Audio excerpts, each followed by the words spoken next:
आपल्यासोबत निलेश राणे आहेत, आपण त्यांच्याशी बातचीत करूया।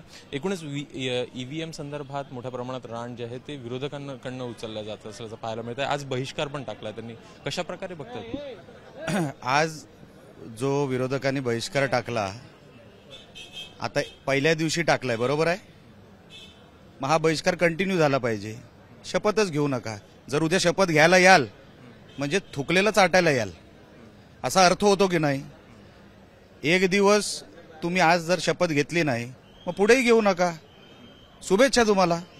कुठे त्यांचं असं म्हणणं आहे, आदित्य ठाकरे म्हणतात की आम्ही लोकांचा आदर करतोय म्हणून आम्ही शपथ। मग लोकांचा पूर्ण आदर करा, अर्धवट आदर करू नका। आज शपथ घेतली नाही ना, कधीच घेऊ नका।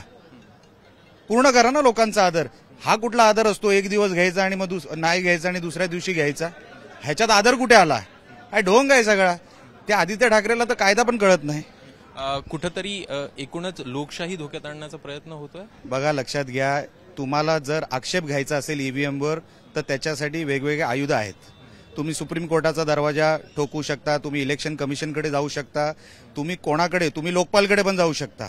मग का जात नाही तुम्ही? एक दिवस बहिष्कार टाकून काय होणार आहे? मग उद्या येणार, मग आज का नाही शपथ घेतली? मग कसला आदर करताय तुम्ही लोकांचा? हे सगळं ढोंग आहे हो, हे ढोंगी लोक आहेत सगळे। एक रईस शेख असेल किंवा अबू आझमी असेल, त्यांनी शपथ घेतल्याचं पाहायला मिळतंय। महाविकास आघाडीमध्ये ते पण आहेत। ते पण आहेतच ना। मग त्यांच्यामध्येच काही एकमत नसलं ह्याचं चित्र आहे। यांच्याकडे लिडरशिपचा अभाव आहे, लिडरशिपच नाहीये। तर हे होते निलेश राणे यांच्याकडनं स्पष्ट करण्यात आलेलं आहे की एकूणच कुठंतरी नेतृत्व नाही आणि नेतृत्व नसल्यामुळे हा सगळा प्रकार आपल्याला होताना पाहायला मिळतोय। प्रशांत मानेचा अभिषेक, एबीपी माझा, मुंबई।